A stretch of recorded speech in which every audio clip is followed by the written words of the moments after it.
All right, let's dive right in. Today, we are exploring the Arreqqana ideology. And this isn't just a list of beliefs, okay? It's this beautiful, poetic philosophy that literally weaves together every single part of their lives, from your own soul all the way out to the entire cosmos. So, what we're really talking about here is more than just a religion or a philosophy. You should think of it as a complete operating system for their culture. It's the spiritual backbone that shapes everything, their relationships, how they govern, even their science and art. It's a genuine guide to living a full and meaningful life. So, where do you even begin trying to understand a system that massive? Well, we have to start with the single most important idea, the concept that holds up their entire reality. This idea of the universe being woven on a giant cosmic loom. And at the heart of this is a concept called Qhiyalesja, which means the thread of life. Just imagine for a second that your entire existence, your soul, is one single thread. Now, every single thing you do, everything you say, even what you think, it's all actively weaving your thread into this grand tapestry of the world, right alongside everyone else. And what's so cool is how this huge cosmic idea translates into a really practical day-to-day guide for living. See, the goal isn't just to exist. It's to be a good thread, strong, colorful, vibrant. And in practice, that means every choice you make gets weighed. Does this action I'm about to take strengthen the whole tapestry, or does it weaken it, maybe even tear a hole? So the takeaway here is this profound, deep sense of personal responsibility. In this worldview, there's just no such thing as a small, meaningless action. Every single choice, no matter how tiny it seems, adds its own color, its own texture to the whole thing, for better or for worse. Okay, so we've got this massive cosmic scale. Let's zoom in and see how it applies to the individual. If your life is a thread, well, how do you make it a good one? This next part is all about the Arreqqana path of the soul, how they cultivate their inner world. At the very core of their personal development is this concept called Qhivarra, or the seeing heart. And this isn't about being smart in an academic sense. For them, true wisdom, real perception, comes from this finely tuned balance of very different inner qualities. So it's basically a triad. First, you have Nekia. That's your softness, your compassion, the ability to yield. Then you've got Kasor. That's your strength, your conviction, the will to stand your ground. But the key, the real magic, is in Sajavariin, which is the balance, that deep wisdom to know when to be soft and when to be strong. And get this, they actually train this stuff through debate, meditation, and even ritual duels. Now, another huge piece of their inner world is Sajavariin, or the devotion to the feminine flame. This is the idea that the spark of creation, passion, artistic inspiration, big changes, all comes from a fundamentally feminine energy. And this has nothing to do with being a man or a woman. It's a force that they believe exists inside of everyone. The goal, then, is to protect and feed this inner flame, both in yourself and in the community around you. And this isn't just some poetic, abstract idea. It's built right into their most important social ceremonies. Think about it. Major events like weddings, political treaties, even planning a military strategy. They all require a blessing from a flame bearer to make sure they kick off with that positive, creative energy. All right, so we've looked at the cosmos and the individual. Now let's zoom in on how all these threads actually connect with each other.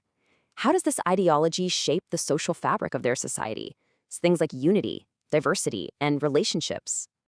And this leads us to a concept that is just absolutely fascinating, Qorasimavve. It roughly translates to unity through sacred difference. So in this worldview, diversity isn't something you just tolerate or put up with. It's considered holy. It's an essential ingredient for a strong, vibrant society. The best way to think about it is like a symphony orchestra. The goal isn't to make every instrument play the exact same note, right?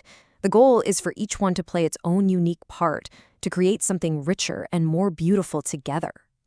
And they don't just talk the talk. This is actually written into their laws, protecting regional foods and customs. It's even celebrated in marriage rituals, where they intentionally combine two completely different sets of traditions. So what about personal relationships? How do they stay strong? Well, for them, it all comes down to a balanced triad. First, there's duty. That's all the practical stuff, the shared responsibilities. Then there's pleasure, the joy, the fun, the celebration you have together. And finally, there's love, that deep spiritual bond of loyalty. The idea is if any one of those three pillars gets weak, the whole relationship starts to wobble. And this idea of balance, it isn't just some nice goal they hope to achieve. For them, it is a living, breathing structure. It's so real that in some of their unions, like polygamous or polyandrous ones, different partners might actually embody one of those spheres, one for duty, one for pleasure, and one for love, creating this complete, harmonious unit. Okay, for our final section, let's pull the camera back out one last time and see how this whole ideology shapes the way they interact with the wider world, with things like tradition, knowledge, and nature itself. It starts with this concept called Taha'rem, which really sums up their whole approach to progress. The best way to picture it is to think of a river. Society should always be flowing, changing, and adapting like a river. But it must never forget its roots, the ancestry and traditions that keep it anchored and stable. You know, so many of us see tradition and progress as being in a fight, right? Like the past is this anchor holding us back from the future. The Arreqqana see it completely differently. For them, tradition is the root system of progress. The past doesn't hold you back. It nourishes you. It gives you a stable foundation to grow from. And that way of thinking flows right into how they see science.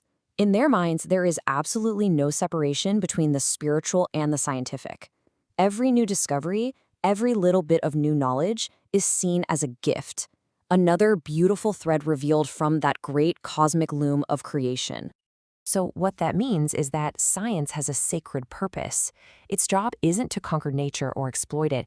Its purpose is to understand the world better so that we can protect it, heal it, and serve it. That's why you'd literally find little altar stations for making offerings right inside their research labs. And finally, their connection to the natural world is summed up perfectly in this idea of the coastal heart. To them, the sea isn't just a big body of water. It is the breath of the mother goddess. Every single tide that comes in and goes out is a lesson in the natural rhythm of life, a lesson in giving and in taking and in graceful, constant change.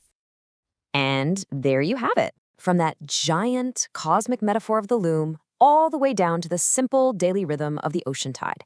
The Arreqqana ideology just weaves every single aspect of existence into this one coherent, beautiful, and harmonious whole. It's a pretty powerful and elegant way to see the world, isn't it? And it kind of leaves us with a simple but very deep question to think about in our own lives. If your life is a single thread contributing to this great tapestry, what pattern, what color, what story are you weaving?